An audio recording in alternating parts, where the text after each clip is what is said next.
오늘은 연중 19번째 주일입니다. 복음서를 중심으로 두려워하지 말고 깨어있으라 이런 제목으로 말씀을 나누며 저에게 들려진 하나님의 말씀이 또 여러분들에게도 들려지기를 바랍니다. 지금 우리는 거의 2달 가까이 설교 시간마다 제가하는 이야기가 예수님이 예루살렘으로 가고, 지금 예수님만 가는 게 아니라 우리도 가고 있습니다. 이게 예수님, 우리도. 예수님께서 계속 예루살렘으로 가고 있는 여정입니다. 우리도 함께 따라갑니다. 예루살렘에서 이루실 일이 있습니다. 예수님께서. 그건 무엇입니까? 곧 이 세상을 떠나시는 일입니다.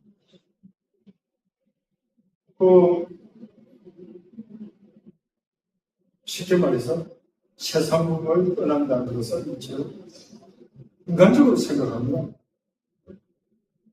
세상에서 탈출하는 것이죠. 또 뭡니까? 유대인들도 애굽에서 출애굽했다. 같은 예수님께서도 예수님의 죽음이 이루어질 것입니다. 예루살렘에서. 그러니까 이제 점점 어떻게 됩니까? 예수님을 보는 유다교 지도자들의 적개심이 점점 높아졌습니다. 왜 높아갔는 줄 아십니까? 예수님께서는 유다인들이 원하거나 기대하고 있는 그 방식대로 메시아의 모습을 안 보여주기 때문에. 또 쉽게 달리 이야기하자면 유대인들이 기대하는 방식의 메시아로서 행적을 보여주지 않았습니다. 유대인, 그러니까 이제 어떻게 됩니까? 유대인 민중들의 호감도도 이제 점점 떨어지면서 쉽게 말해서 요즘에 뭐라 합니다. 예를 들어 대통령도 그러죠. 지지도가 몇 프로인지. 이제 점점 이제 떨어집니다. 예수님에 대한 생각. 그래서 예수님께서는 장차 다가올 이들이 무엇인지 분명히 알고 계셨습니다. 군중은 이제 점점 이제 실감을 해요. 자세히 이걸 뒤져보면 예수님의 삶과 사명도 어찌되는 실패할 수 있는 인간의 점점 분들이 조금씩 드러나겠습니다. 이런 이제 예루살렘으로 가는 길은 여정 안에서 예수님께서는 이제 향후 2000년을 두고 우리 기독교인들이 그덕그덕하여서 기도하면서 묵상하면서 감동을 받아온 몇 마디 말씀을 하고 있습니다. 어떻게 이야기하십니까? 너희 작은 양떼들 무서워하지 마. 너희 작은 양떼들 두려워하지 마. 너희 아버지께서는 그 나라를 너희들에게 기꺼이 주기로 하십니다. 이게 복음입니다. 예수님께서는 말로 하자면 까발리 놓고 이야기하자면 서무명 남짓 아닙니까? 맞아. 그런 작은 공동체. 공동체다 하는데 제자들을 하고 여성들 밀려내는 거 없어요. 아무리 찾아봅니다. 또 그들조차도 어떻습니까? 이리저리 흔들리면서 불안해하면서 예루살렘으로 따라가고 있습니다. 사실 우리도 마찬가지입니다. 우리도 똑같이 예수님을 따라가고 있습니다. 간혹은 있죠. 이제 그렇게 되는 거 어찌 됩니까? 우리 주님이 어쩌시나 하면서 이제 예수님의 눈치만 보는 일도 없죠. 그런 이들에게 배정이 훅 담긴 말씀이 조그만 우리를 보면서 두려워하십니다. 겉으로 보기에는 그지없이 약한 몇 사람, 세상 그 누구도 그 사람들에 대해서 별 관심도 없어요. 또 누구 한 사람 지원해 주는 사람도 없습니다. 진짜 보잘것없고 무력하게 짝이 없는 그런 예수님을 따르는 분이 있습니다. 그런데 이제 또 이 무리들도 어떻습니까? 가끔은 예수님한테 그 정도 듣기도 하고 교정을 받아야만 하는 그런 제자들이고 그런 무리들이 있습니다.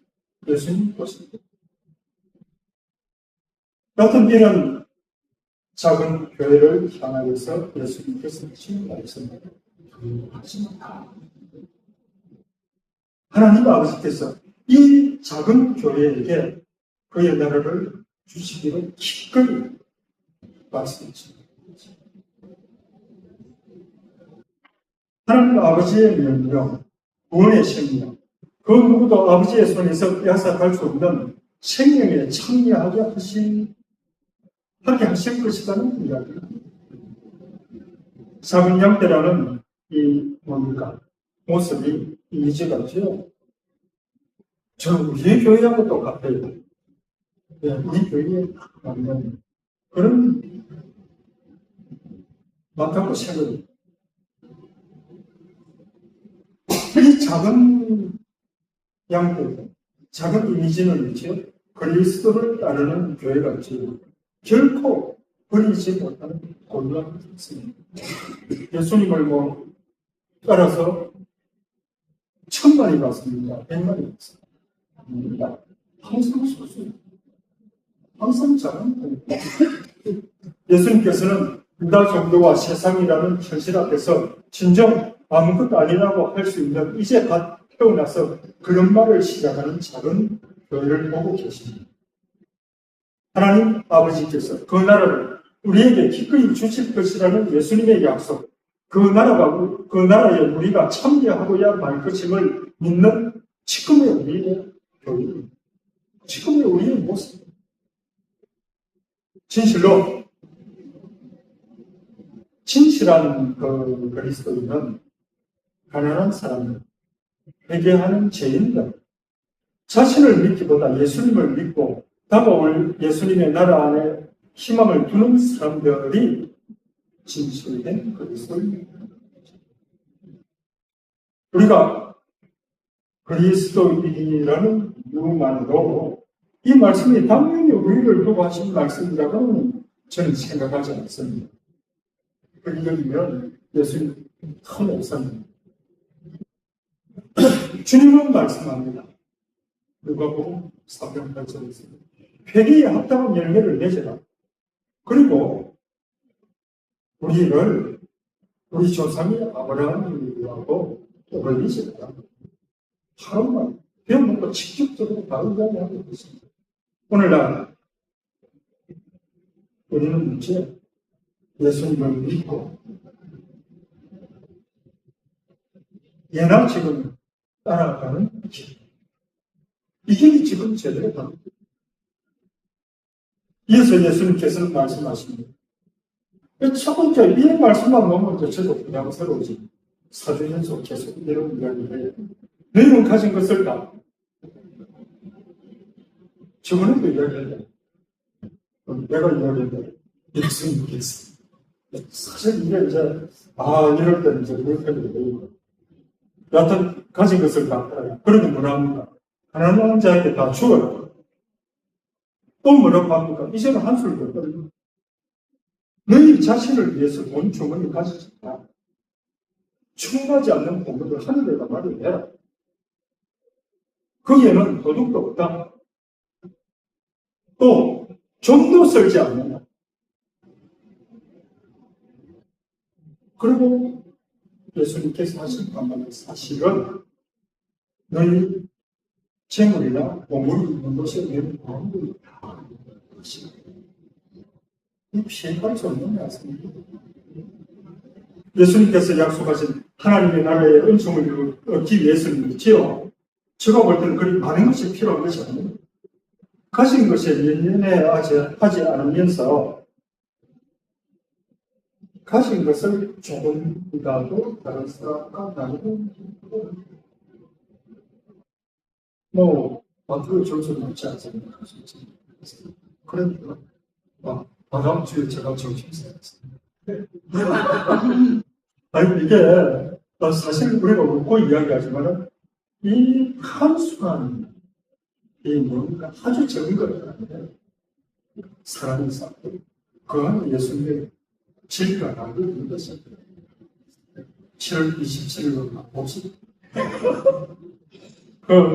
예수님의 작은 양 때 이기를 위한 유일한 조건은 이렇게 작은 것 하나부터 내 자신을 내려놓고 나누는 것입니다. 그렇다고 해서 여러분들이 우리가 가지고 있는 돈 저축해야죠. 예. 살 길이 170은 안 그렇습니다. 또 부동산이나 재물 무시하라는 뜻은 아닙니다. 인간 각자는 있죠.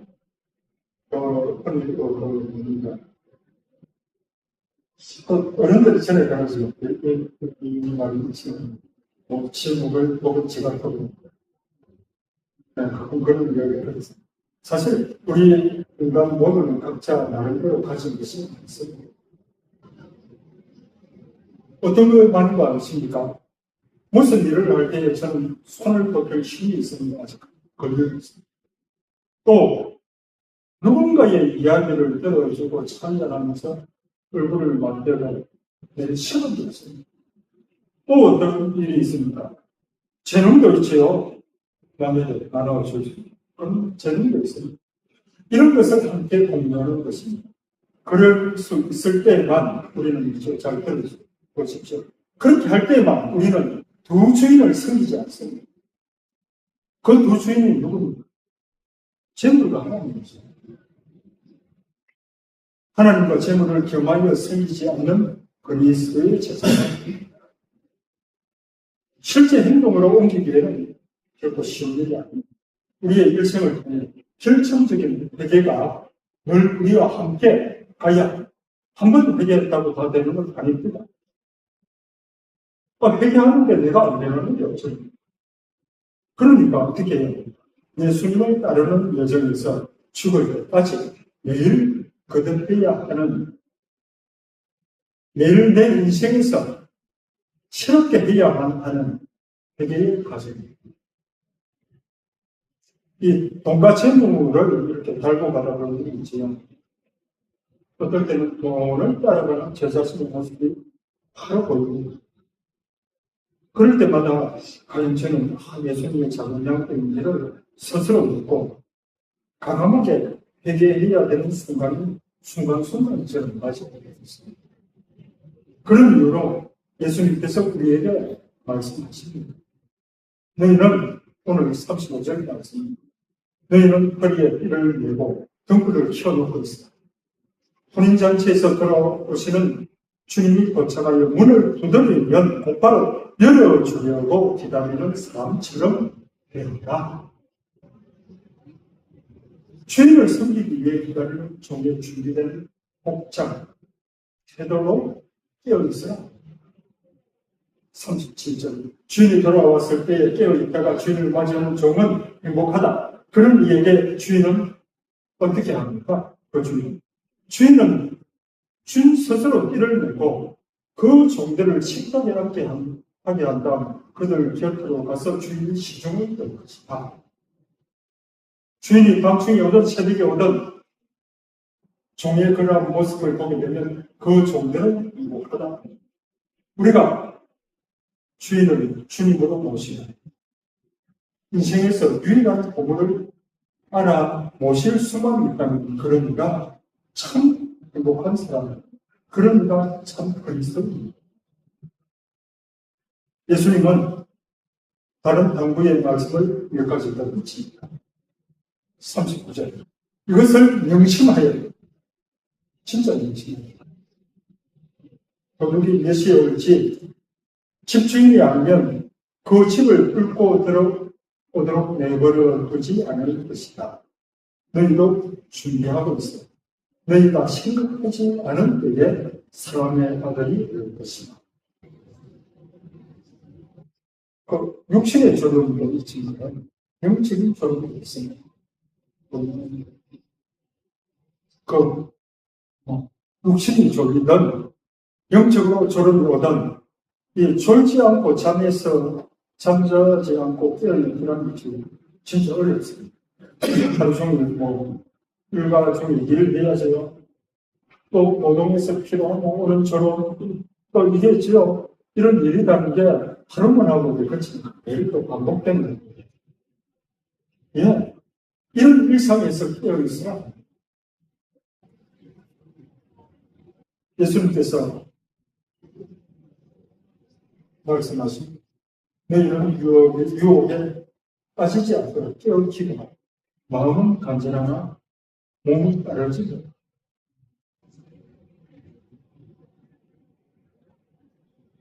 이런 깨어 있으면 제가 빨리 말하면 이런 것이 있어요. 주님은 이런 유혹에서 깨어 기도하라 합니다. 깨어 있으면은 깨어 있는 의식과 우리들의 책임을 요구합니다. 그래서 주님께서 깨어 있으라 합니다. 이제 말씀을 드리겠습니다. 깨어 있어 주십시오. 다른 길이 없습니다. 깨어 있어 주십시오. 우리 주님의 말씀에 내 어린 양들아 조금 더 무서워하지 마라. 조금 더 두려워하지 마라. 너희 아버지께서 하늘나라를 너희에게 기꺼이 주시기로 하시다. 두려워하지 마십시오. 우리의 삶에서 있죠. 우리는 삶에 대한 이 두려움의 끈을 있지요. 끈을 싹 잘라요. 이 두려움의 끈을 먼저 끊기 시작해요. 끊으려고 우리는 해야만 끊어지는 것이 두려움의 끈입니다. 두려움의 끈을 끊고 나면 내 안의 진정한 나를 볼 수 있습니다.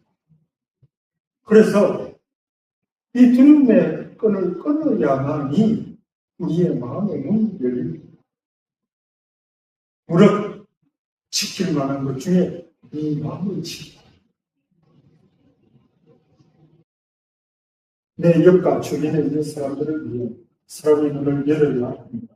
하나님께서 나와 너를 살게 한 의미를 챙기면서 영원한 문을 열어야 합니다. 의미는 있죠. 발견하려고 하는 사람에게만 그 의미는 발견됩니다. 인생의 의미들은 순간에 다급한다 이런 깜깜한 문제입니다. 인생의 의미들은 온 생애를, 전체 인생을, 온 삶으로만 대답해지는 이게 기나긴 숙제입니다. 예루살렘으로 예수님께서 추가할 때까지 가는 그 여정과 같습니다. 우리도 예수님을 따라서 갑니다. 마음의 문, 사랑의 문, 그리고 영혼의 문을 여십시오. 예수님께서는 기꺼이 꼭 보고야만은 분이십니다. 우리는 지킬 만한 것 중에 마음을 지키십시오. 우리는 깨어서 그분을 기다려야만 전능하신 하나님께서 우리에게 힘을 주시고 어떤 처지에서도 절망하지 않고 주님을 의지하게 합니다. 우리가 세상의 유혹과 인생의 풍파 속에서도 우리 주님께서 함께 하심을 깨달아 주십시오. 주님께서 모든 시련을 이기게 붙들어 주시고 마침내 영원한 평화로 우리를 인도하십니다. 그리스도를 지킵니다.